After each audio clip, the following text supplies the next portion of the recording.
Hello, everyone. Hello. Hi. Hi. Hey, Dave. I'm gonna ask you to unmute yourself, I guess. Um, and welcome, everybody. I'm just gonna start with a really quick introduction. So this is our harmonica workshop. Welcome back. Welcome all.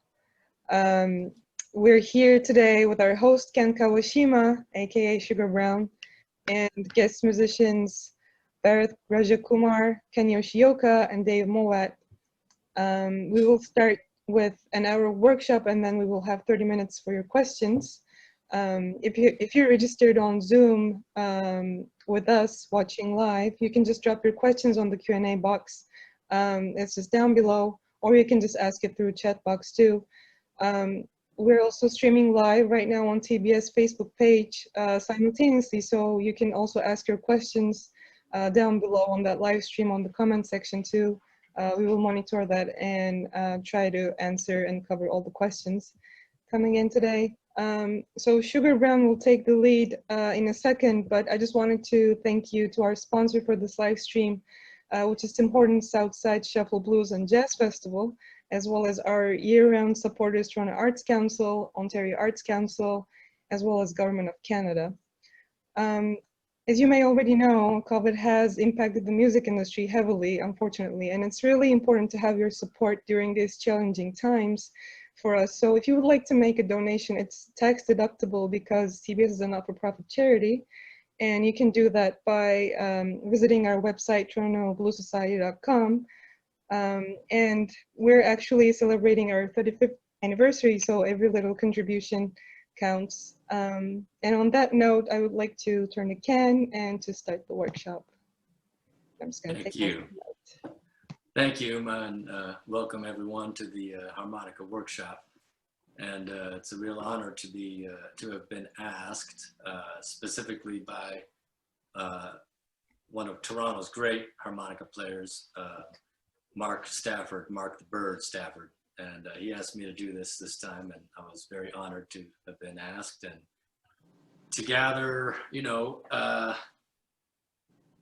to make some time to talk about the harmonica and play some harmonica.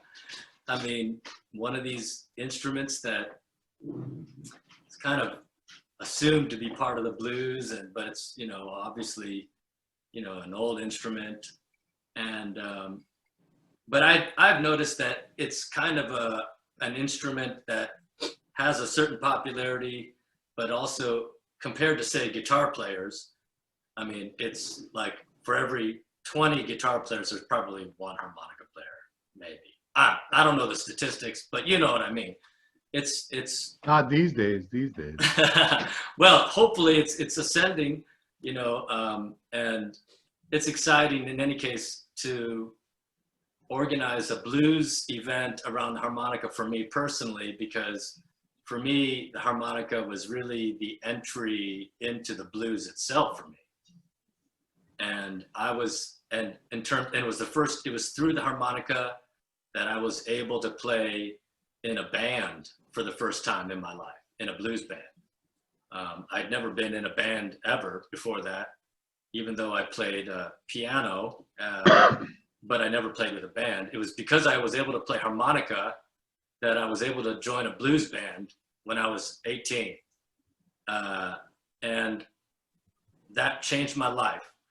And it was because of also the harmonica music of Little Walter that especially seduced me or stole me away, that made me just kind of put everything aside. And I'm sure Bharath and Dave and Kenny all know about this feeling, just putting everything aside and learning Walter's music, even a little bit, and that was, and I had many interlocutors, harmonica, a few I'd mentioned, Dave Waldman in Chicago, who was a kind of direct inheritor of Little Walter's music. And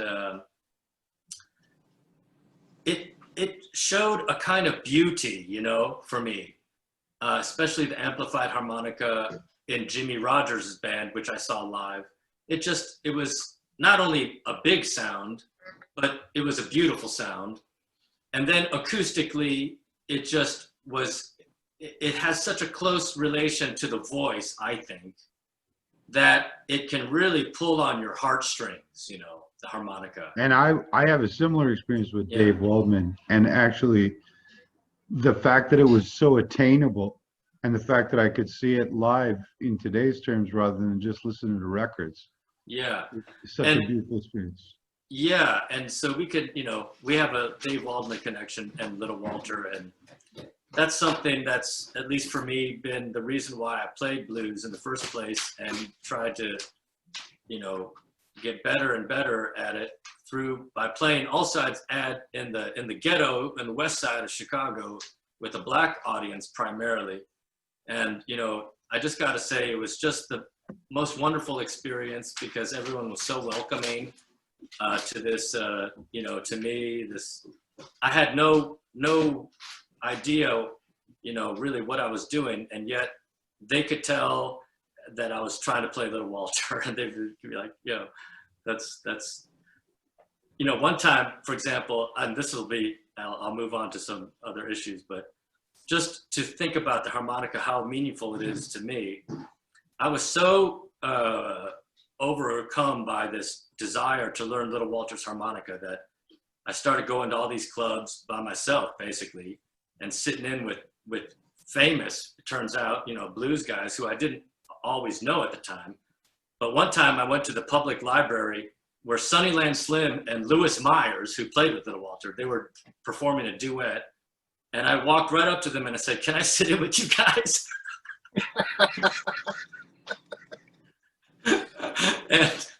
and they looked at me like, and I said, like, I can play juke, you know?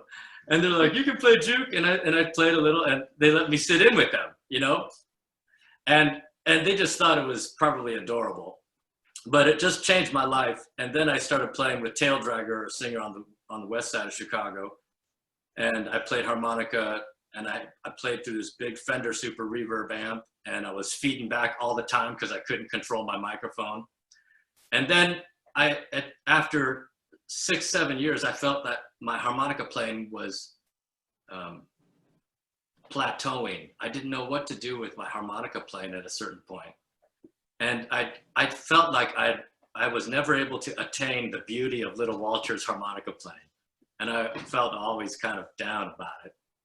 And then I met Bharath Rajakumar and heard him play, and I thought, oh man, I mean, here's someone who's really taken that sound and tradition of Little Walter into the present, live, plus alpha, plus Bharath's alpha-ness, just takes it to another level. And that was my initial reason to invite Bharath, because for me, as a harmonica player in the blues, for me, and when I heard Dave play also, and Kenny, it's just, for me, it was a common connection of a general ghost or inheritance of Chicago blues and Little Walter. That's a clear connection between all of us. I'm sure we can agree on that.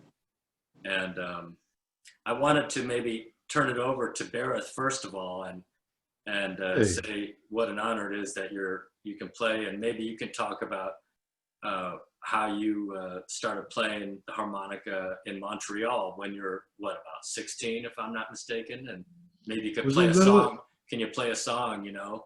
Sure. It was actually a little later than 16, you know, I was 20, and Little Walter, I mean, obviously every harmonica, you know, conversation is going to come down to, at some point, mentioning Little Walter.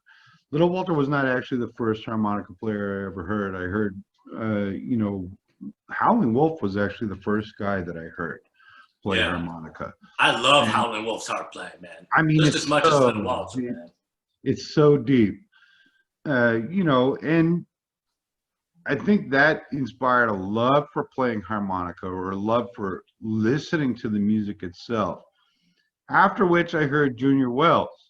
And once I heard Junior Wells, I thought, oh, wow, now here's a guy who's like digging in as a harmonica player. Howlin' Wolf being a guy who was a singer, performer, like just such a massive personality, did it all. He played guitar, harmonica, but more importantly, he was Howlin' Wolf.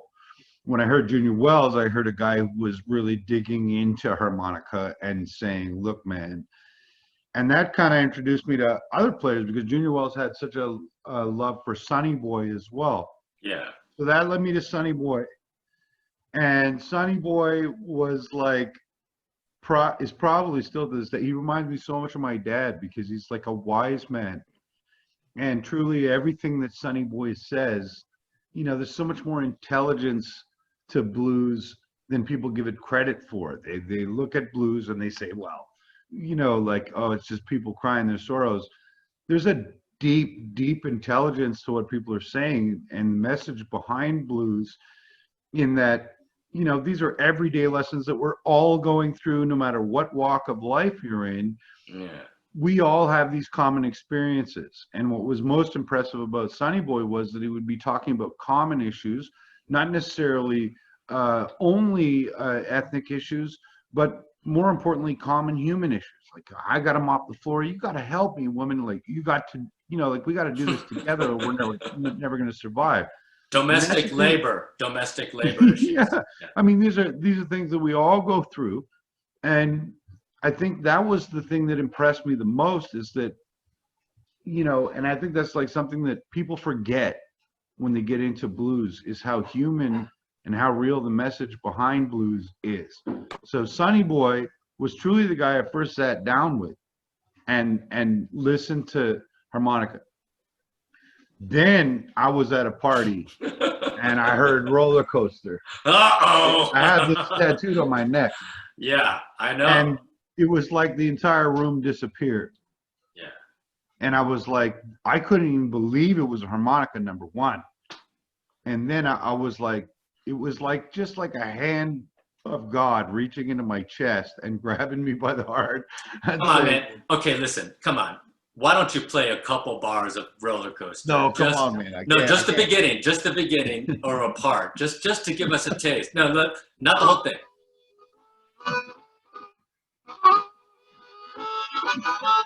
I'm gonna play it too fast. It's like, come on. I know I'm putting you on the nowhere. spot. I know I'm putting you on the spot, but come on. Yeah, a little taste. Honestly, though, that changed my life. Yeah. And it came at a needed time because, you know, while we're talking about common issues, I actually was filling my life full of garbage. I was addicted to drugs. I was, you know, hanging out with the wrong people. And so it was desperately needed that I find blues harmonica. Yeah. And when I heard that song, it was like probably the most beautiful bird song I could hear. And that's what got me. That was like, it was like God saying, this is what you do. And this is what you're going to do to get out of this mess and save my life. Yeah, man. Yeah, and man. So here I am today. Yeah, I mean, man. That said, I think I was talking to my wife earlier and we were talking about Little Walter. And I said, you know, in the long run, you know, it is going to become about being your own voice in blues, you know, and as great as Little Walter is, and as much as he's taught me, and he literally taught me almost everything that I know about harmonica, in the long run, it'll only be reproduction unless you just say your own words. Yeah, man. With it, you know, I mean, you learn English or you learn Japanese or you learn Tamil or whatever it is, and the reality is, you have to speak your own words with it. Yeah. You learn the dictionary, and then you form your own sentences. I also would say you got to sing the blues. That's it. You know, yeah, you got to sing them. You have to sing your own blues. Yeah, yeah, yeah. So I guess with that, I don't know, I'm not used to the whole webinar thing, but I guess with that, yeah, I'll start in on it. Yeah, man. I'll sing what I wrote. Yeah. When Ken asked me to be part of this thing, I hadn't played blues in so long. With all this COVID going on, we haven't been able to play in bars. And most importantly, like I got a son coming, I've got everything going on, but that's life. And that's what really blues is all about. It's just about singing about life. So sure enough, you asked me, and I can't be more honored to be asked by someone like Ken Kawashima to be part of this. So, because I have true and ultimate respect for what he's doing, and his next level, and is very real. So, thank you, my brother. Thanks, man. And when you did, I said, man, I hadn't even thought about playing music in so long. And then all of a sudden, all these lyrics just started flowing in my mind. Yeah. Harmonica playing started flowing in my mind, and I started thinking about it again. So I guess I'll just play a little bit. All right, man. Take your time. Take your time.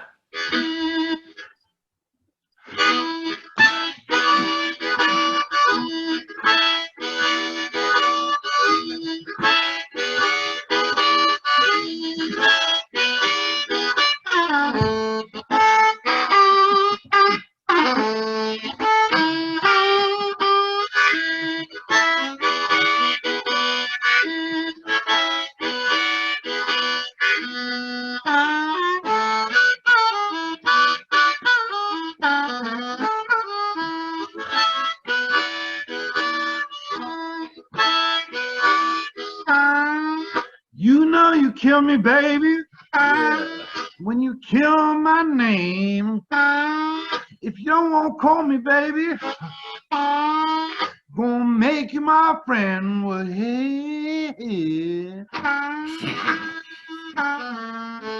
why don't we do to get along?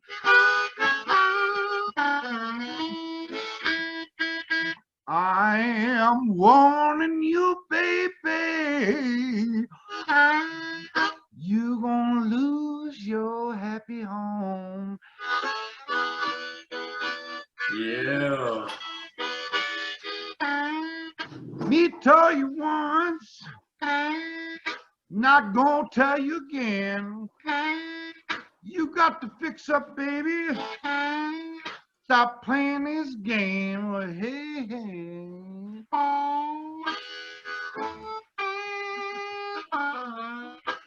Do what it takes to get along. I am warning you, darling. You gonna lose your happy home.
You gonna lose your happy home.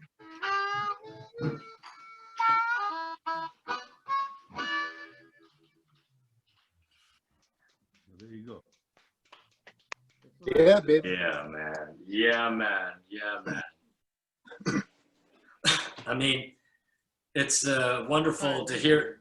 It's wonderful to hear you play acoustically. You know, that's how I first heard you play, and it's. It's how I think- everybody should learn how to play. I think so, and that's a point we've always talked about on the telephone and Absolutely. playing. You know, a lot of times we get technology gets in the way of things. You know, and with the harmonica, and it gets all revved up and. Well, I think more importantly, most people get very excited about hearing the amplified harmonica, and understandably so. Yeah. The problem with that is that they fall in love with an effect that's being placed on a harmonica or a happenstance that goes with harmonica. I don't think that little Walter was or any other amplifier, Snooky Pryor, or anybody who was ever playing an amplified harmonica was trying to play amplified harmonica. I think they were trying to play harmonica, and amplification was what they could do to be heard in a band situation. That's it. And it's then just pragmatic. Adapted likewise to that technology to turn it into something or to innovate with it. But I think if you start out trying to play amplified harmonica solely for playing amplified harmonica, you're missing the actual fundament of the instrument. And so if you listen to someone like Walter Horton, who's like another, just such a massive spirit in the blues, what you hear is a guy who, he was really interested in playing music. He would play Mexican music. He would play no matter what style of music. He just wanted to play harmonica. And so you hear him playing amplified and you're like, wow, what a huge sound. But in reality, at the end of his life, you hear a lot of acoustic recordings with Walter Horton where you're just kind of like, wow, you're really most impressed with how he plays the harmonica like a harmonica. Yeah, exactly. He's playing it to play harmonica. Yeah, exactly. To play the harmonica in order to play the harmonica for the harmonica, is really what we're, I think, all talking about. Yeah. And of course, in the blues tradition, there's so many traditions and individuals, amazing individuals, Little Walter, Sonny Boy, Junior Wells, and so many others, Cotton in the 70s, basically all the guys who played with Muddy, Muddy Waters' band, including Willie Smith, his drummer, who I had the honor of playing with. Played harmonica played with Willie Smith. Yeah, I know. He was playing with me on the stage. It was amazing because he's, no one even knows that most of the guys that were playing started out playing harmonica. Muddy Waters started playing harmonica. Jimmy Rogers started playing harmonica. That's right. Yeah. Maybe we could pass it to Dave, and let me introduce Dave Mowat. I'd love to do that. Yeah, and come back around. Dave Mowat, Chief of Alderman First Nations, and great harmonica player.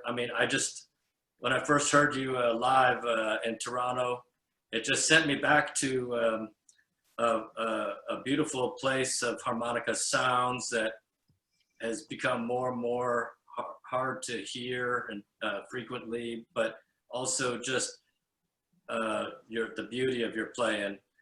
And clearly my interest was that I felt this deep Chicago connection, but I'm sure I'm also missing other things that are dear and personal to you. Maybe you could share some of those and speak about your own experience playing harmonica. Thanks, Ken. It's a pleasure to be here with Ken and Bharath. It's a real pleasure to be here and be asked to be a part of today. So for me, it goes back to Winnipeg, actually. I'm from here and raised in Peterborough and here, but I ended up out on a Greyhound going west, originally to Edmonton, but I stopped in Winnipeg, had a couple of young kids and ex-wife, and I was not too interested in making the rest of the trek to Winnipeg or to Edmonton, so we stopped overnight, spent a couple of nights in Winnipeg with the intent of getting to Edmonton, and I looked at the newspaper and it said, screw it, I'm staying here. I get a job here. And I stayed for 13 years. But the interesting thing about Winnipeg, it's got an interesting a music tradition, of course, and it's a relative close geographic connection to Chicago. So within about 4 months of getting to Winnipeg, I was learning harmonica. A friend of mine who I was working with, he threw me a harmonica one night. He says, "Here, check this out." And he said, "Here, check this out. Just walk down the street and get your rhythm, so I'd be walking down the street in Winnipeg and I'd be, and people would think I was crazy. That's amazing. Yeah. But I started practicing in a bus shack, actually, in Winnipeg, in Cathedral and Main Street. I know it well. I used to go there as practice late at night because I lived with a family. And but I have to say, one of the strongest and most important mentors for me was a fellow by the name of Gord Kidder from Winnipeg. And Gord and Big Dave McLean. Oh yeah. People more familiar with Big Dave McLean than they are Gord Kidder. But Gord is a good friend, and took me under his wing. And he was a real student of the Chicago scene. But he also introduced me way back when to people like Skip James, you know, some of those Delta players. So I spent a couple of years, 2 or 3 years, woodshedding and learning under the shadow of those guys. And then eventually got a band going in Winnipeg and spent the rest of the next decade kicking it around in Winnipeg and had some good experiences. And also made a few forays to Chicago. You mentioned Sunnyland Slim. I had the great pleasure of meeting Sunnyland and Junior Wells and Homesick James and a lot of those cool cats, Lonnie Brooks and all those pretty cool guys, you know. And but as far as harmonica goes, I've always chased, like everybody, Little Walter. But I really, I've you know, while that is that sort of that great model, and I love Little Walter. I listen to him a lot, actually, still to this day. I really chase the acoustic stylings.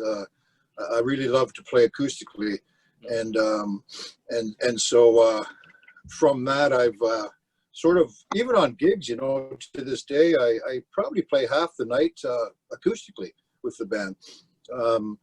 And so maybe I'll just give you a little bit of example of an old Sonny Boy tune, Rice Miller tune. It's called 9 Below Zero. All right.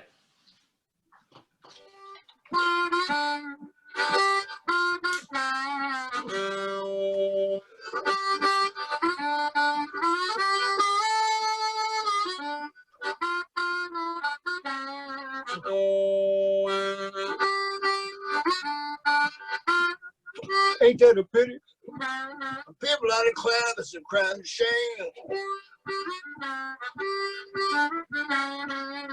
Ain't that a pity? People out of clouds and crying to shame. But she wait till I got 9 below zero. But she done put me down for another man. She, you know, all my money, all my loving and everything. All my money, all my loving and everything. But she wait till I got 9 below zero. But she done put me down for another man.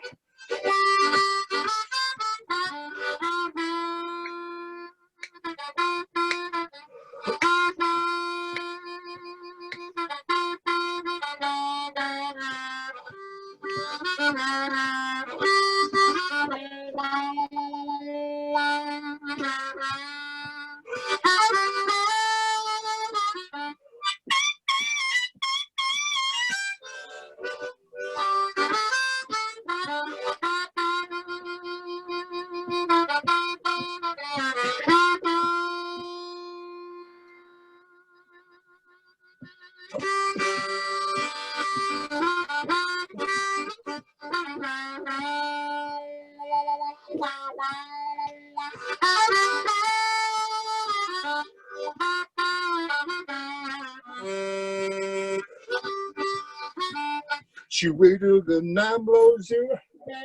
She done put me down for another man.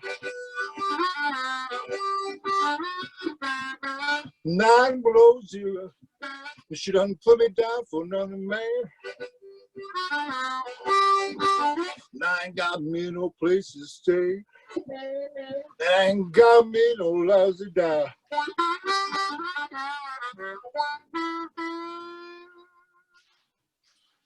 Oh, beautiful. Beautiful. So, Yeah, you know, it's Rice Miller. I really dig what he did. I find that sometimes some of the stuff he does, whoever was producing him, sometimes, Yes. I sometimes have to just move on to the next. You know, I really enjoy. I have to say, I really, really, really dig people like Kim Wilson, David Bergen, some of those great players from the U.S. today. As well as Rolly Platt, you know, some of the Canadian guys, Gord Kidder, Rolly Platt. You know, there's some really, really great players from both sides of the border honking it out today. Yeah, unfortunately, it's been a little difficult on the chops sometimes with this COVID thing, you know. I just played my first gig actually with a band last week actually, first time in about 5 months. So it's put a different spin on not only on life but on playing. And so back to woodshedding we're here.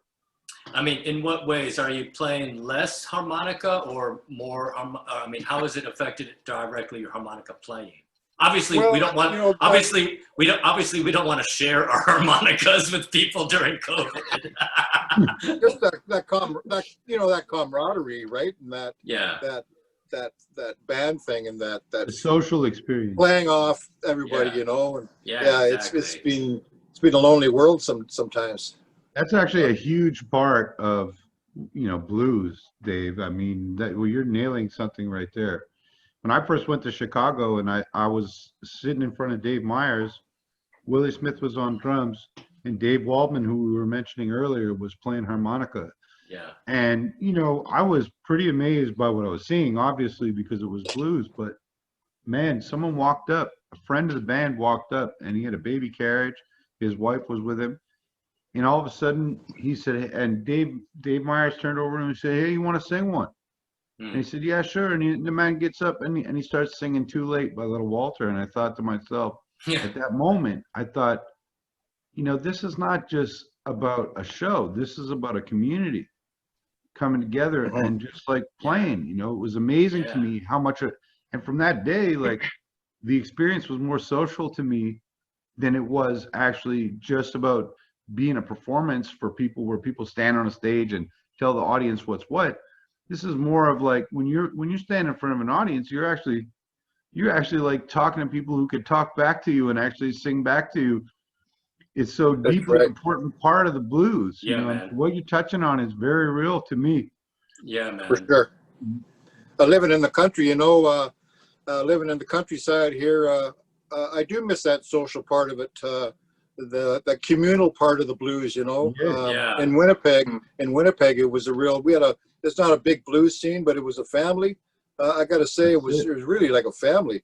That's it, man. That's it. And I've been doing, you know, shows in Toronto actually. So for me, it's a 140-kilometer drive to Toronto, do your thing, and then eventually make it home. Hopefully. Yeah, hopefully make it home. It's always good to take a little nap on the side of the road if necessary. Yeah, it is. Yeah. I've been in your No car. wind to nap. I know you do that. No wind to nap. But and so for the playing, it's like for me, it's been out in my garage really through this COVID thing. It's been spending a lot of time alone and in the garage. So with any luck, it's going to pass over, and we'll be able to get back to that family thing. Yeah, man. I mean, in the meantime, we just got to get, I guess, you know, maybe this would be a way to transition to Ken Yoshioka, because for me, Kenny's got this high and lonesome feel, man. You know, I mean, like, you know, solo harmonica is really an art unto itself, obviously, you know. You know, and it's like when I heard Kenny, you know, play in Toronto, it just left me speechless. You know, it was so moving and also very, I think, technically difficult compared to what I can play, you know. And it's something I also, you know, appreciated, you know, when I went to Japan, where Kenny's from originally. you know, there's a whole harmonica scene, blues harmonica scene, as Kenny knows, in Japan.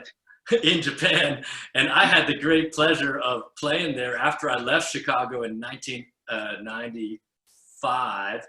I went to Tokyo and basically was kind of fronting a blues band called Chicago Beat with all my dear friends in Tokyo, Watanabe and my other friends there in that band. And we played Chicago blues, you know, and everyone played Chicago blues in that little scene in Tokyo at halftime. Suzuki-san, who now runs Bright Brown, and you know, the blues harmonica thing. It was beautiful to see just how kind of you know, how democratic, I guess you could say, you know, a blues harmonica community is. I mean, there's every kind, every type, every gender, every whatever, you know, every anything. I mean, anyone can play the harmonica, and it was and blues at the same time. It's as both of you guys were saying, it's a family of a kind. I mean, the closeness I feel with my blues friends, blues brothers and sisters is so deep. And so Kenny, I mean, maybe you could talk about how you ended up in Toronto, and you know, how he started out in Tokyo, in Japan. Sorry. Okay, yeah, thanks, Ken.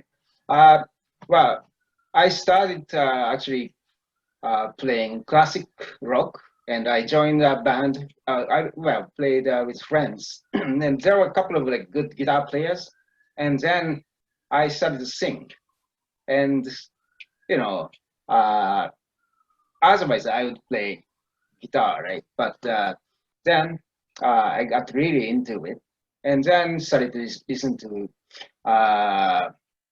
you know, Little Water, Sunny Boy, Big Water, James Cotton, and everybody. And then, well, in Japan, like Ken was saying, we have a good blues community, and yeah, that's like good guitar players. And one of them is my mentor, Fumio Ishikawa. I learned a lot from him. And funny thing, you guys were talking about the blues community. And when I came to Toronto, I was in Chicago for like 10 days and took a Greyhound bus to Toronto. And I was checking out some clubs, and I saw like Carrie Bell and Sugar Blue. And Sugar Blue was like a big guy at the time. And I saw him at a small club called Rosa's Lounge. Yeah. And he was a friend of my mentor, Fumio Ishikawa. And during a break, and actually guitar player was from Japan. And I kind of got to talk to them. And then Sugar Blue, he asked me, "Do you want to sit in?" And I said, no, I was so scared. And actually, I didn't have a harmonica with me because I just I wanted to take some pictures or something. So I had a camera instead of harp in my waist bag. And the Sugar Blue got mad at me. And are you a musician? No way. Oh. That's what he said. Oh, wow. Yeah. And then I, you know, Sugar Blue's got some attitude, trust me. Yeah. Sugar Blue's got attitude. I know all about it. Yeah, and actually, I read some magazine, and there was his interview, and someone, Count Basie, said the same thing to him. So he was, you know, passing that preaching blues to everybody. Uh-huh. Interesting. Wow. Yeah. And so, anyway, I came to Toronto after, and then, well, when I came, I had a working visa called working holiday. Yes. For 1 year, and the reason, well, this was just a work visa exchange between Japan and Canada, and the reason I chose Toronto was I had a cassette tape that was a Big Water Horton live at El Mocambo. Oh. And I knew about El Mocambo from that, and I didn't know anything about anything else. So I came to Toronto. I didn't even know Blue Jays. But yeah, it was really good for me because 1994, that's the year I came to Toronto. And at the time, there were like blues was big. Blues jams were all over in Toronto, and well, I could like go sit in like every day, and you know, bars were my schools. And Yeah. I learned lots of things where I drink a lot, but and so yeah, I learned like lots of things here, and then eventually I started to play at bars and well, everywhere, festivals and stuff. And so it was really, I was lucky. Yeah. So like, yeah. You're a man all of are, great. You're a man. man We of all great are. fortune. Great. Yeah. Yeah. All of us. We're all very you know, lucky.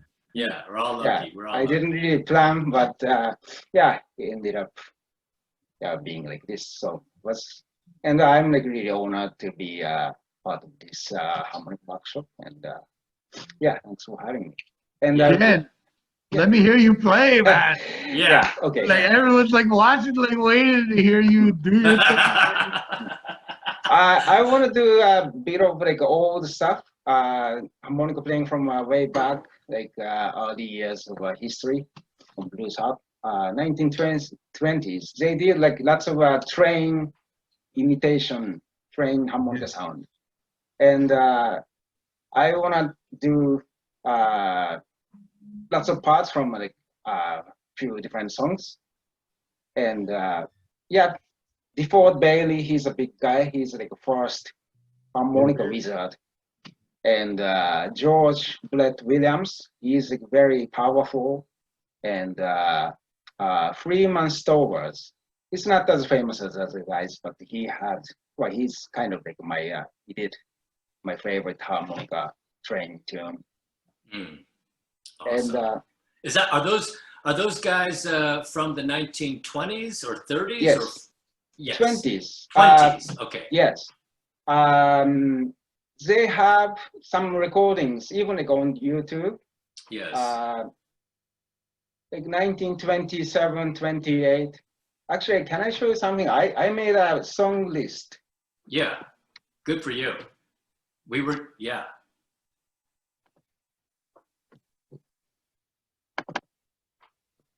Yeah.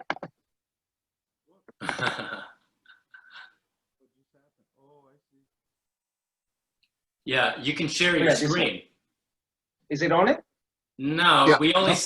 I only see your list. This one? Is it in the chat? I think so. Okay, never mind. Oh yeah. Oh, okay. Yeah, but yeah, DeFord Bailey, George Brett Williams, and Freeman Stowers, and another guy called Elle Waterson. He did something interesting. First position and different from other train. Fourth position? Yeah, first position. First position. Yeah. Yeah, maybe, I mean, one thing I could just quickly say, you know, if we have time to play another song each, I think we will, is the different positions. Maybe some of the audience members are curious about this, or at least I have been. For example, first position is, if the band is in E, you use an E harp. If second position is, if the band is in E, you use an A harp or cross harp. Third position would be, if the band is in E, you use a D harp, third position. And then fourth position, if the band is in E, you would use, if I'm not mistaken, a C harp, correct? Anyway, these are, you know, different positions of the harmonica that get to the different intersections of scales. And it's really a fascinating thing, in my opinion. And Little Walter and Bharath is a great master of switching up positions, even in mid-song. Maybe you could pull something out like that later, you know. But Kenny, let's get to your train song, goddammit. Yeah. Okay.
something like this. Thank you. Oh man. Yeah.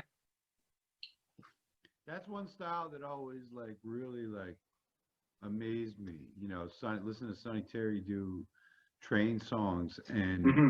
people who could do train songs. As someone who studied like the horn style of blues, like train songs, there's an unbelievable amount of skill that goes into what you're doing that most people have a harder time understanding than understanding like horn-based lines. So it's nice to hear you play, man, because it's like, Thanks. wow. Yeah, Sonny Terry did a really good recording, like when he just started the recording. Yeah. He did Blind Boy Blur. And right after he recorded like his training songs like 1938 or 9 or something. Yeah. Yeah. And yeah, I don't really know about train. So I just imitate imitation of a train sound. But Yeah, well, you got it. I heard, mean, you got it going on. I heard that before the Bailey, he was like obsessed with a train sound. And he went to railroad tracks like every day when he was a little boy, and he was analyzing. Yeah. Yeah. And then Yeah, I mean, when I first started playing harmonica, the biggest teacher was I would hear something outside and I would try to make the sound on the harmonica. Yeah. So I would hear my fridge would start buzzing, and I would start to try to make the sound from the fridge.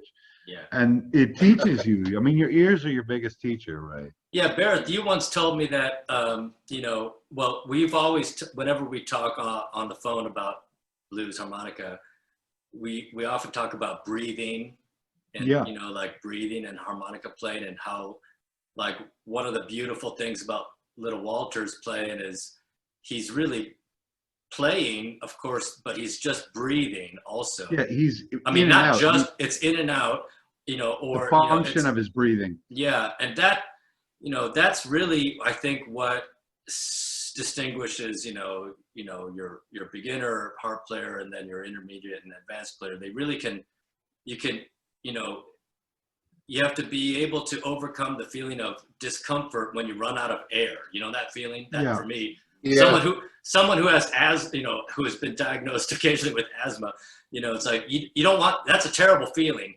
So you have to play the harmonica to like and breathe through it, you know. And like Dave, you were saying, walking down the street,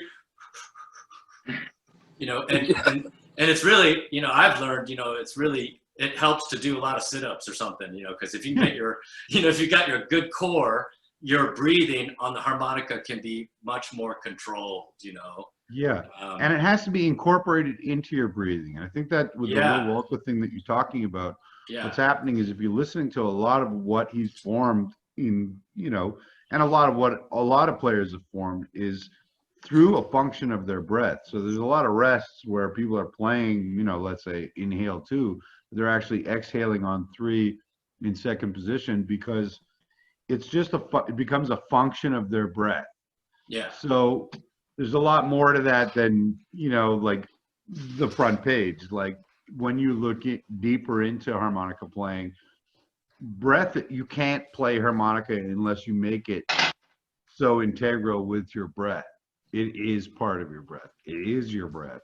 So the in and out is, and knowing when to was that knowing how to breathe through your nose as well. Circular breathing, right? Exactly, using as much breath as it's there to be taken. So master the ability to breathe through your nose at the same time you're playing. Trapping air in your lungs while using your mouth to push or your throat to push, and then using your lungs as a reserve. Absolutely, there's a lot of, you know, technique employed that is not so obvious, you know, when they're telling you or showing people how to play harmonica. It's not so obvious. These are things that you kind of have to discover viscerally with the instrument. It's just part of it that you end up learning, you know. Yeah, but, I mean, obviously Ken Yoshioka has that down pat. Yeah, Kenny, do you want But- to conclude your story about the Yeah. train songs? Can I say one more thing? That Yeah. the guy I mentioned, Elle Waterson, that Yes. his version is like so interesting because he does most of the time it's a first position, so he does a blow notes all the time, and I kind of try to pick up notes for this, and but I got like out of breath and I couldn't do much. I don't know how he did it. It goes right. It's a blow notes, and he just keeps going, like for a couple of minutes or something. And Yeah, like almost endlessly. yeah, Yeah. I don't know. I There's some trick. There's some tricks. You seem to have a few of them down pat, though. Well, maybe I'll do a number. Yeah, here. come on. Okay. Come All on, right. my God. Okay.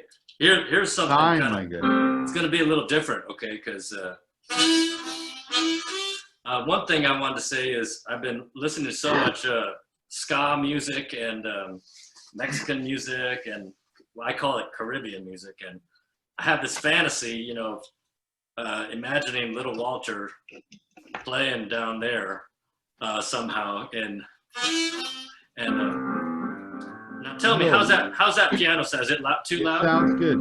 Walter Horton played. I mean, Walter Horton was big into Latin music. Yeah, so here's a number. I wrote this tune during the COVID thing, and it's called When We Were in Love, written on April 1st, April Fool's Day, 2020, it turns out. And here it goes.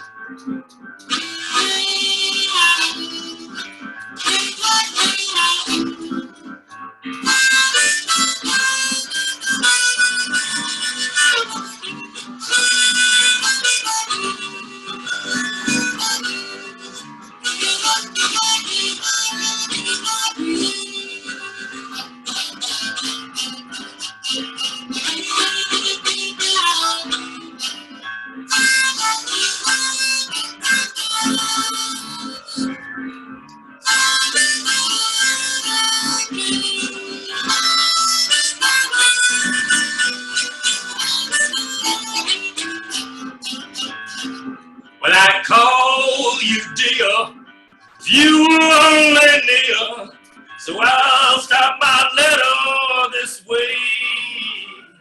Where shall I begin? Yes, it was my sin. I know you can't forget that day, but I can't forget how we first met. Who knew that it was a dream? I'm just getting by. Tell me a lie, say you'll be mine again. Yeah, send me a line.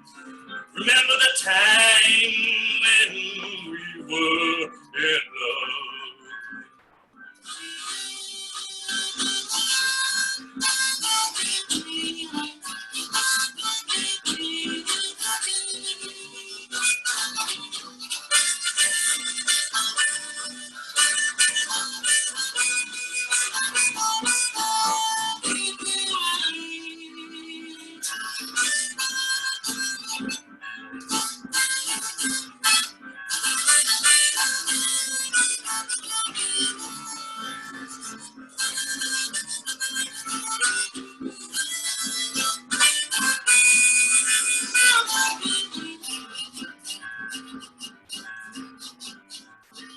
Well, no saw coming, sure enough came a running, that nasty number 19. I take back what I said, I wish that I were dead, and then I wouldn't have to scream. Remember our neighbor Julio, pounding on the wall, and he's still trying to kill my joy. Well, I'm getting by. Tell me a lie, say you'll be mine again. Yeah, send me a line. Remember the time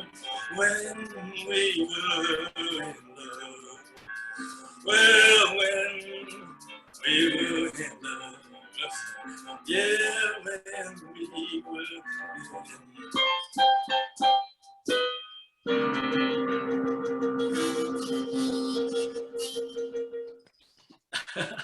Yeah, man.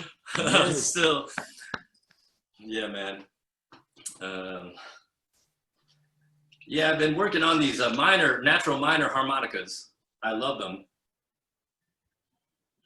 Yeah, And, that's cool. I've seen those things, but it's like, it's amazing to me. Like, I wanted to demonstrate just how amazing a natural harmonica is. Like, I was playing in C major there, but when I'm playing in the natural minor of A, I'm in the relative minor. And you can play these beautiful things. I'm still, trying to get used to it. I mean, it's super inspiring, man. Like, I've been playing for 30 years. Like, honestly, since you've been talking about that, I've been thinking about going to get some minor harmonicas and just try them out. I think we all should. Yeah, I've seen them before. I just never, I mean, it changes things up, it changes things up. It changes things up, man. Like, I'll do one more and then I'll pass it back to Bharath. Hold on. So this is the same harp I was just using. Okay.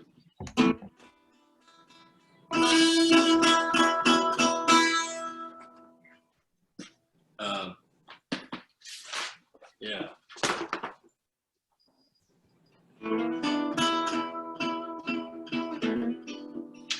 Here's a tune with the same natural minor harp called Bottom of the Mountain.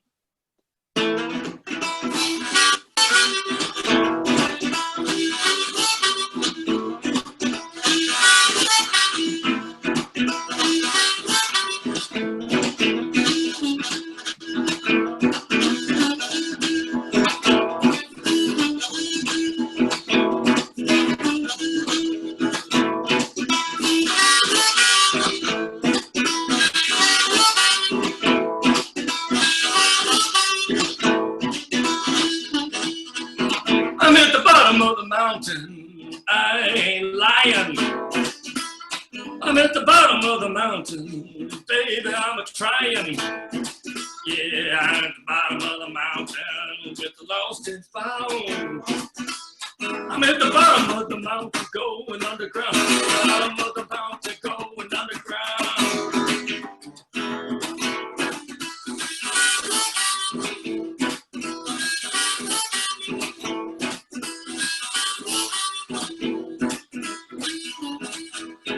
I'm going underground, I got me a map.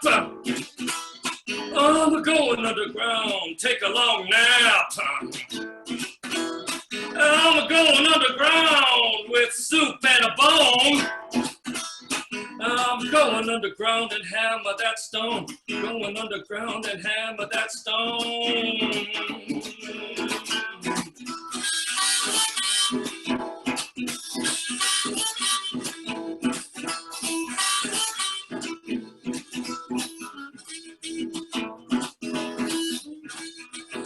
I'm gonna hammer that stone, someday it'll move.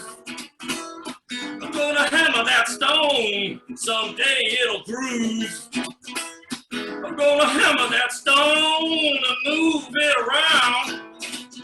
I'm gonna hammer that stone and dig that ground. Hammer that stone and dig that ground.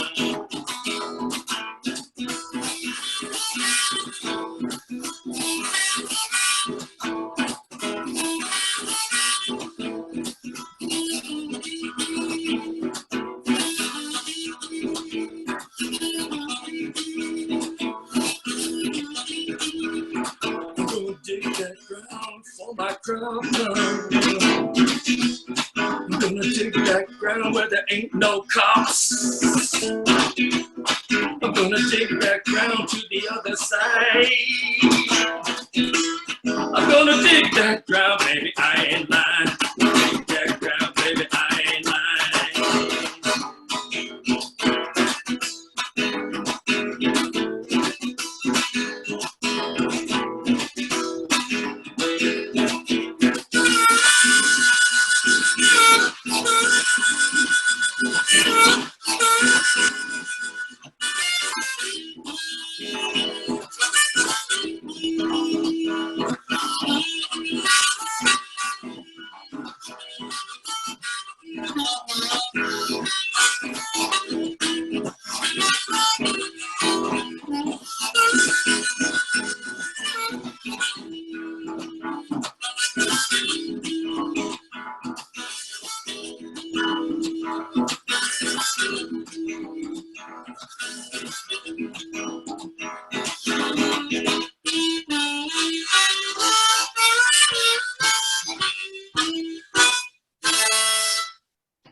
Yeah, baby. Yeah, man. Very nice. Always so grooving, Ken. You always got that smooth groove, baby. Thanks, man. Yeah, man. Shucks, man. Telling you, It's, that's your gift. That's your gift right there. Oh, thanks, is man. groove. Well, Hey, man, we got a question here. yeah. Well, we got a couple questions. I'm Yeah, not good. like I'm not really like a electronics expert, and I know the question. First of all, I'll just read the question, which is there's one for you, Ken Yoshioka. Hang on a second. Jeff Schneer is asking, could someone explain the difference between high and low impedance microphones? Can I change my Shure bullet to use an XLR input? My answer to that is yes, you can change it to an XLR input. I'm not sure what you want to attain with low impedance microphones versus high impedance microphones. If anyone else has anything to add to that, I don't know. Personally, I've always used high impedance microphones. I don't find that tonally it gives any difference. Does anyone have anything to lend to that? So that would be the first question. Was that the could you just repeat that question? Sorry. The question is truly in its original form. Could someone explain the difference between high and low impedance microphones? Can I change my Shure bullet to an XLR input? I know I wouldn't do that. I know you can change it to an XLR input. I have Yeah. had microphones that are XLR input. I just wouldn't waste the time. And in the long run, you're looking for a low impedance microphone, and I don't think that it's going to give you any benefit tonally. Actually, That's my answer. Yeah, I've done that one time when I was in Tokyo. Yeah. And for some reason, I was using an static or Honer bullet. Yeah, probably a blues blaster. A blues blaster of a kind. Right. And somehow it failed to operate at some point, and some guy transformed it to an XLR thing, which worked while I was in Japan. But then when I came back here, it had problems suddenly. So that could make sense based on like the electrical current being used, right? Right. Yeah. I mean, so it's current. a real technical question. It is that requires like electromagnetic knowledge or something, which I certainly don't have. Yeah. But I've never ever got hung up on the technical part of things. I think one time somebody asked Little Walter what kind of equipment he used, and he said, "Well, I don't know, whatever's available, that's or whatever I can get out of the pawn shop." Pretty much it. I never ever concerned myself with that. I'm not technical at all. I have a static JT30. And Dave, I wouldn't. Slim. And I wouldn't. I mean, I think you're right exactly with what I would say too, which is that, you know, these guys, that whoever your inspiration is, none of them thought about that. No. Okay, no, they dealt with what they were dealt with and basically made music. So when I first started, I played through a Dean Markley. I'm kind of well known for playing a lot of pretty famous amps or whatever it is, but those are things that I discovered by happenstance. It really makes no difference. No matter what amp you give me, I'm going to sound like me, and no matter what amp anyone gives Dave Mowat or Ken Kawashima or Ken Yoshioka, they're going to sound like them. So that's the truth of the matter. Fussing around with low impedance, high impedance, this and that, different tubes, you can do that for a hobby, but it's not going to change who you are. Would you agree? I got a 1960. I have a 1960 Stupro with a tone and a volume knob. Works for me. Yeah. What, there what you I go. would what I would say is in my experience, you know, amplification was part of playing blues in Chicago, but it turns out the amp was way too big. You know, I was using a Fender Super Reverb because Waldman used one and I was copying his stuff. But then I didn't even know about small amps when I was playing in Chicago. No one ever said to me, "Hey, Ken, check out this Supro from 1961. Everyone's using these huge amps, like because all the guitar players are playing Bassmans, Fender Bassmans. So what else can a harp player do except play a Bassman also, you know, to keep up?" But no one ever told me about small amps. And when I finally discovered them, really through Bharath Rajakumar in Montreal, I was like, "Oh shit. Oh my God." I mean, and then I did get hung up on it, because the reason to get hung up on it, if any reason, is suddenly you sound different, one, but it may be closer to the sound you may have in your imagination, which is what I was kind of looking for, yearning for, playing the harmonica amplified through a Fender Super Reverb, which has 4 10-inch speakers, okay, versus a single speaker 5-watt amp. I didn't even know in Chicago when I was 18 that was the shit, you know, that Little Walter was playing through, because it was considered, you know, obsolescent technology, you know, in this ideology of industrial progress and so on, you know. But I finally discovered then the beauty of those things, which did make me want to play harmonica again, after I basically put down the harp, because I was just sick of loud amplified harp players, you know.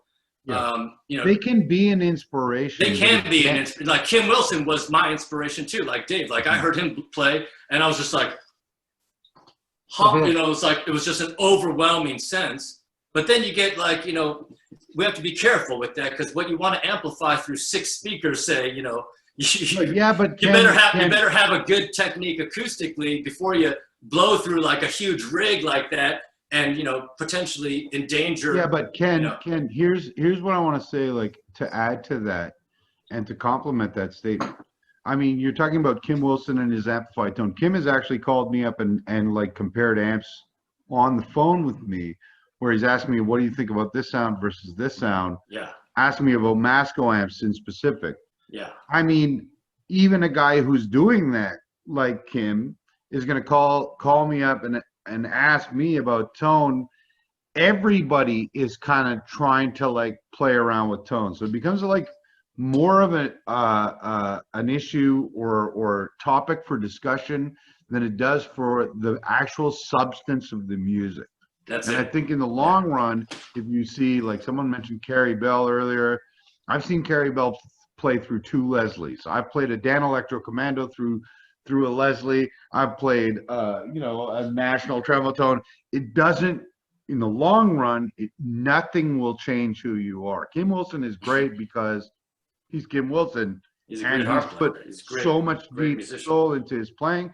Little Walter has put the soul he put in, and unless you stop focusing on equipment and on your soul, you'll never get to be that voice. So I think that's the most important thing that, you know, needs to be conveyed, is that the equipment's not it. You're it. man. Yeah. And man. if I could just, for the listeners' sake too, don't ever underestimate your own physicality.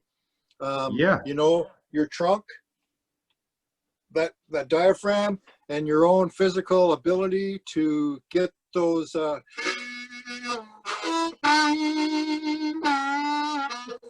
don't ever underestimate what your own body is capable of, from Yeah. your diaphragm. You know, Dave, that's to that's super important, man, because what you're saying is, you know, in the long run, don't underestimate yourself. And in reality, that is kind of what I'm saying too. It's like, you know, it's one thing to have inspiration, okay, be inspired by T4 Bailey, Little Walter, Sonny Boy. It doesn't matter, but in the long run, you're you. And so you're gonna have to use the tools that you have. That's right. And be you. You Yep. can't, you know, you can learn Mozart all day long, but as a classical player, you'll never truly make it. even for your own And your solo, tongue unless too, we play right? you. What's it? For our listeners too, the importance of your tongue. You know, you can buy the best amp, you can have the best microphone in the world, but it's not going to help you master your tongue percussion, for instance. Yeah. That's right.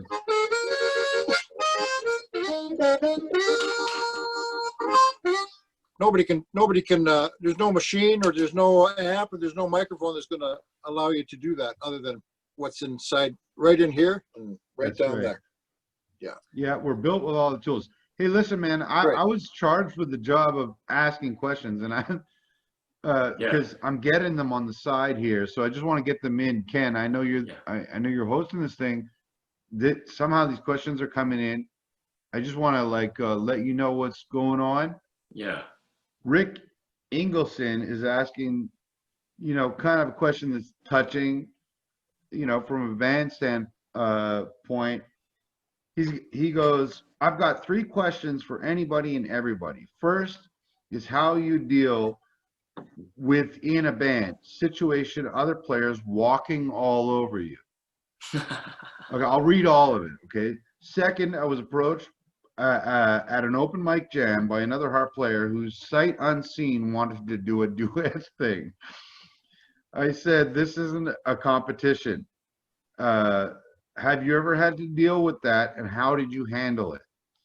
And thirdly, he asks, being intimidated to sit in, like pre-gig butterflies, any tips? Ron Wynn is asking, again from Facebook, any practices beyond listening? Actually, Ron Wynn is a separate user asking any practice tips beyond listening. I'm going to attempt, with your permission, Ken, to tie all these questions together. Yeah. And say that listening is the biggest thing that you can do. Okay. And so when people he's got question for anybody, how did you deal with a band situation and other players walking all over you? That's because they didn't listen. Listening to each other is the most important part of any musical experience. If you're not supporting your fellow musicians, you're not a musician. So you need to get off the stage. So your prime job is to actually support people. That's how all those players played as a combo situation, is to play the rhythm and to support other players. The solo by nature is basically a feature in which you show a small amount of your talent, and it shouldn't be all of your talent and everything you know. You don't play everything you know in one solo. You're featuring a small amount of talent. The biggest job of any musician is to listen. Yeah. Yeah, exactly. You can't be. So when someone comes up and says, well, can we do a duet? He's basically saying, can I piss all over you? I just want to show people what I can do versus what you can do. And actually, that has nothing to do with listening. That's the it. true way to deal with that is to say, yeah, sure, man, play, and go and get a drink. You should, don't pay attention to it. Don't be intimidated by other people. People have this head-cutting mentality. It's all baloney, man. We're four musicians right here that are come together. We're all of different styles. We're all of slightly different influences. And, basically, I'm really lucky to be hearing all these other guys. So, Yeah, if I could say something on that, and more specific, like thinking about this question of stepping all over you or vice versa. It's a delicate issue, no doubt. Like, you don't want to be, for example, have a public showdown on stage where you and another band member are having an argument about such a thing. It has to be, or fighting for volume. You don't want to have those things happen on stage. And, I think one thing I've learned from Bharath's band is, how dynamic they are. And you've got to have a band that can play very quietly and so that you can listen, so that your gear is, equal to the levels of the rest of the band. And then the question of, stepping on one of those steps. You know, the textbooks on this, for me, is Muddy's band in the 50s, and you listen to the division of labor, okay? Muddy playing slide, Jimmy Rogers playing second guitar on the bottom. Sometimes there's an upright bass player. Sometimes there's only two guitars, and then a harp player, Right. and then sometimes a piano player, right? So that's, first of all, a massive division of labor where they never get in their way of each other, but they're doing everything like an semi-autonomous, you know, machine part. And the harmonica, therefore, has to be, you know, a functional part in that machine, and it has to find its own groove, and, you know, has to maintain it consistently. But especially the last point is, in those bands, everything responds and supports Muddy's voice, Muddy's singing. So Little Walter's harmonica playing, he's not just like, when Muddy's singing, he's not like looking out the window, you know, looking at the traffic going by. He's looking at every movement of Muddy's mouth, so that Little Walter can literally jump in the split second he knows that Muddy is finished singing. Yeah, and then call and response. the call and response between Muddy's voice and Walter's harp. And so, you know, if the player who's walking all over is the player who's not listening, especially to the singer, which then creates just anger and bitterness and, you know, just negative energy on stage. And one has to, I guess, also know how not to play, you know, especially with harmonica. Yeah. And there's a diplomacy. Yeah. And Dave, there's a diplomacy. There's a diplomacy in telling people to turn down. There's a certain diplomacy. There has to be a diplomacy on stage. You know, you don't want to be butting heads on stage, but there's a diplomacy. Simply telling people it's too loud, man. You got turned down. Exactly. Well, for sure, the volume issue is, you know, it's better when it's, you know, everybody trying to turn down to hear each other. I mean, it's the same thing in a conversation. If you find that people in a conversation are listening to you and they're trying to listen to you, it's definitely better than if they're trying to talk above you and just trying to like beat you out of what you're saying. And that's really true in a band situation. But I mean, I think relating it to what Ken Kawashima just said, it's like if you listen to most Muddy Waters songs, it's not just about, okay, Walter sits back and waits for Muddy to finish talking and then responds with the harmonica. Yeah. He's actually like listening. There are so many examples within the music where, you know, like, you know, what's the name of that song? Muddy says, lightning was flashing, you know, hear how the thunder roll. Yeah. And then, you know, Walter comes in with this lightning sounding harmonica. He's making a sound that, you know, that is kind of like saying what Muddy's saying. Yeah. And so you know, he's really like emphatically delivering the message. You know, the entire point of any music, whether it's classical or jazz or blues or whatever it is to evoke emotion. So if you're just like waiting for your time to play, you could master that and that'd be great and you'd still be a better band. But if you could actually listen to what people are saying, what the vocalist is saying, and then, you know, create that emotion. Okay, you talk about a bird and then you create a bird sound, then you're really showing the audience is really being communicated with. At that point, now they're going, yes, I hear it. I hear the lightning, you know, I hear the thunder. I mean, Fred Bulow is, you know, dropping bombs on his floor tom when he talks about thunder roll, and Fred Bulow comes in dropping bombs. You know, I mean, that's what music is about. It's really about evoking emotion. And when it doesn't matter how skillful you are on your instrument, more importantly, if you're skillful about evoking emotion from your audience. If you have a member, an audience member come to you and say, oh, you play like an amazing harmonica, blah, blah, blah, blah, blah, it's one compliment. But if they come to you and say, hey, man, you really made me feel this, a deep emotion, that's your greatest compliment of the night. Yeah, man. Yeah, man. Yeah, man. Hey, okay? Maybe it's someone who doesn't even know music.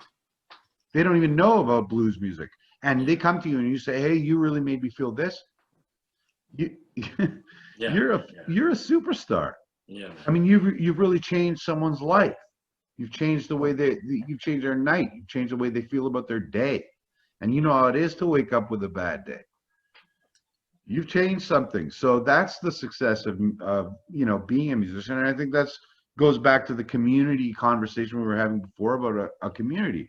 Most people stand on a stage and they're like, hey man, I'm telling you what's what. I'm a musician. Check me out. And I got all the right clothes and all the right equipment. It's bullshit, man. I mean, you're standing in front of an audience. Half of them are 80 years old. They're looking at you like you should be asking them whether you're doing right by saying what you're saying. You're communicating to people. So the only difference between a musician and the person in the audience is the microphone. Yeah. In my opinion, because everybody's got that musicality. For you to be able to say it on an instrument is one thing, for them to be able to appreciate it is another. And that's, a musicality that we share among us, whether you play harmonica, guitar, drums, or you don't play any music at all. You just listen and love music. That's my opinion. I'm rambling. Yeah. I know we got 5 minutes left or so. Yeah. So I mean, there's one more question. It didn't get answered. I'm telling you, you're the host, Ken. Yeah, but we agree that you're going to read the question. The question is, when playing, are you okay with folks talking, dancing, making noise? I think I was just touching on that. If anyone else wants to say it. When you are playing, are you okay with folks talking, dancing, making noise, or would you prefer that they sit and listen? Let's ask Ken Yoshioka, and then I have a few words on that. Well, I love to see people dancing, and talking. Like depends. If someone's like talking like really loud in front of you when you're playing a slow blues or something, it could be like really annoying, right? And I don't think like they can talk. Well, we play at the bars and all kinds of places, and it's not only one function. People are there to have fun, so they can't stop like talking. But band is still playing, and also people are there to listen to the band. So you can't bother other people even if you want to talk like really loud. You could take a step outside or something. Yeah, for example, I agree. one time I was playing in Chicago with Tail Dragger, and we were playing outdoors in front of a barbecue shack across the L tracks on Lake Street, and next to the bandstand, in this parking lot was a public phone, and these guys wanted to use the phone to make deals, and they asked us to stop playing, So we were the problem for them, and they eventually threw rocks at us. But I think that question is, it's a good question. It's about our culture, really, and but I do think a lot of live music today needs to now, especially, reconsider kind of general principles of volume. Like actually, since Kenny was Yoshioka and Julian Fouth, for example, when I was hearing them play together, and I still do sometimes, they play where it's so quiet sometimes you could hear a pin drop. And same with Bharath Rajakumar's band. You could hear a pin drop sometimes, and it makes the effect of the harmonica greater. Okay. It makes the effect of all the instruments greater. The instruments, but also especially the harmonica, at least, because that's what we're supposed to talk about. Yeah, all right. The harmonica has to, but of course it's about music, but the harmonica is a tiny little thing, right? It's just like a little, but you hear Howlin' Wolf play through a harmonica and you feel 300 pounds of heavenly joy, you do. It's just, so, but the question is, nowadays with technology, it can easily get out of hand. And I think, it's good to take our opportunity away from even bands and playing with others where we are always having to compete with volume levels sometimes, to kind of refocus our playing and realize, actually, this is the essence right here, and the natural volume that is projected out of the harmonica acoustically, that's what really ultimately you got to live with. Like, for example, what if there's a power outage in the world and you can't blow through your favorite amp, Oh my God, no, you just chill, have a beer, and just play like you're around the You play. campfire. Oh, I gotta show you. And I gotta this show you is- something. That's the beauty of it. And you know, it's a little thing you could put in your pocket and Look play what at I picked different- up. Look, Okay. look what I picked up. See this thing? Oh, that's a bell. Yeah, Yeah. it's a bell. This is how people amplified back in the day. That's amazing.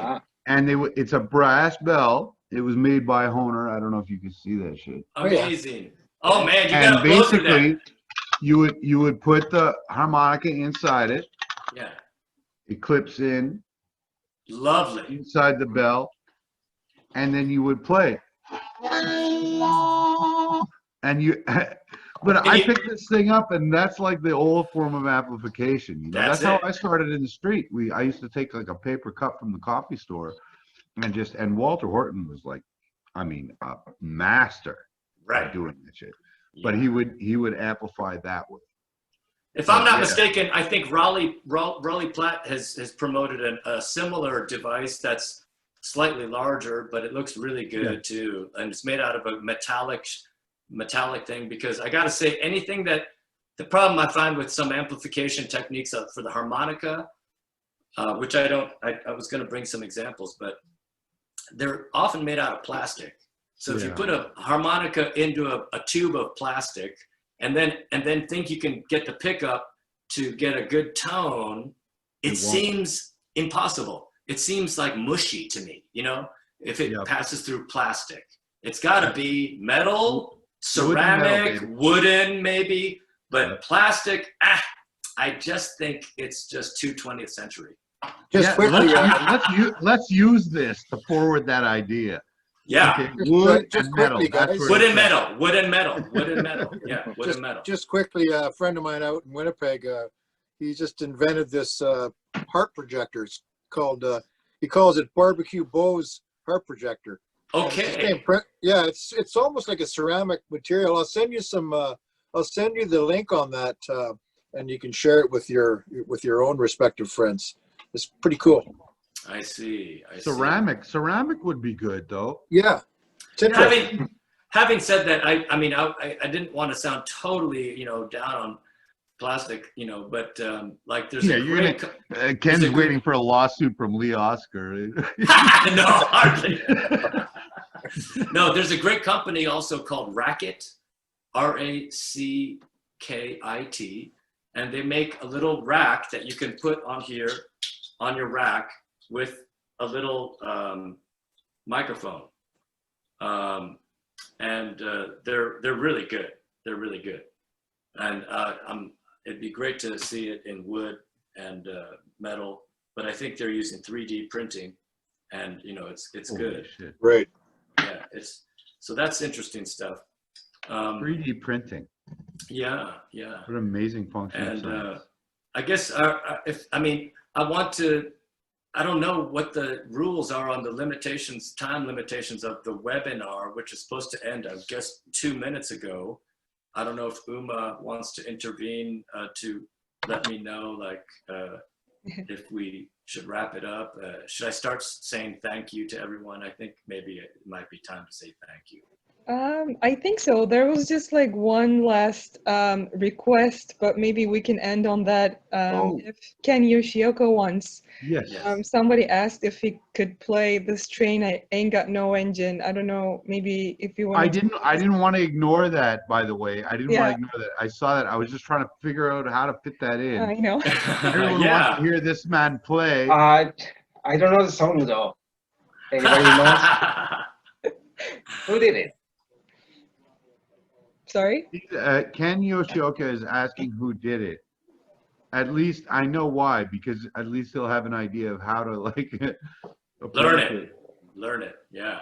Yeah, I will check out on YouTube or something and find out, and well, give me a homework. I will do it next time. Yeah.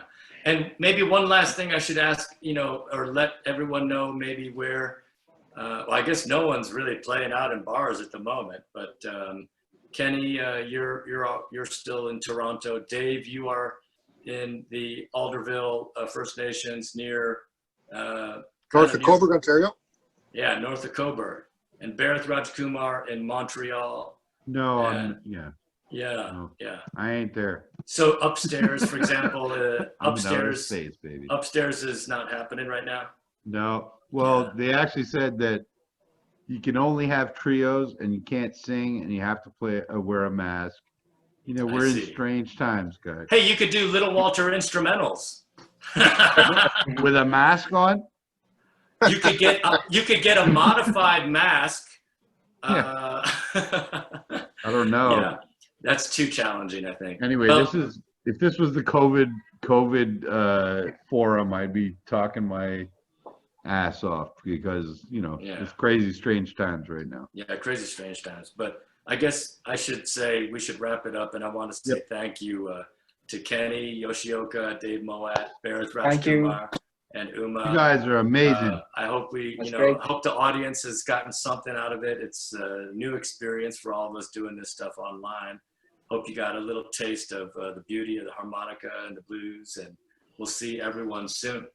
Yeah, I was just gonna ask a similar thing actually. Maybe you guys want to add like if you have social media accounts, how people can follow up with you or to follow your upcoming gigs, hopefully soon enough, or like website or anything if you want to mention before we go. My website is www.sugarbrownmusic.com, sugarbrownmusic.com, and that's where my website is, and you can check it out. I have a Facebook page, Dave Moulton, Curbside Shuffle. Clayton Yates is he's my webmaster, I guess, or the Facebook master on that site. So we again, we haven't been too busy because of COVID, but that's where you'll find where we're playing. Good. I should probably say there's a Sugar Brown thing on Facebook because I know Ken Sims is probably around, and I want to say thanks to Ken for helping me with that Facebook page. Bharath and Kenny, you guys have like social media stuff that you know like promote your Twitter account or something? I have a Facebook page. I have actually two, Ken Yoshioka and the Ken Yoshioka musician, but I don't really do much on Ken Yoshioka musician because it's the same thing. So if you can send me a friend request on Ken Yoshioka page, well, I do post like my family, my daughter's pictures and stuff too, but yeah, I put the gig info pretty much on that page. So. Cool. Bharath? You're muted.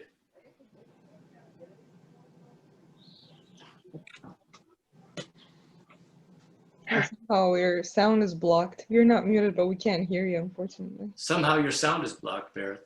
Yeah. That's foreboding.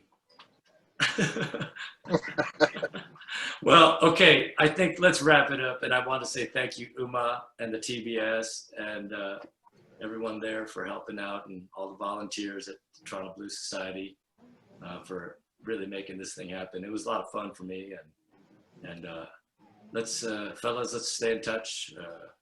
Yeah, let's Get stay you in touch. Yeah, man. Thanks, Uma. Thanks to TBS. Thanks everybody. Thanks, Bharath, Kenny, and Ken. Miigwech. Thank you, everyone. Yeah, Okay, thanks very thank you. much. Good Have a afternoon. good weekend. All right, ciao. Stay safe.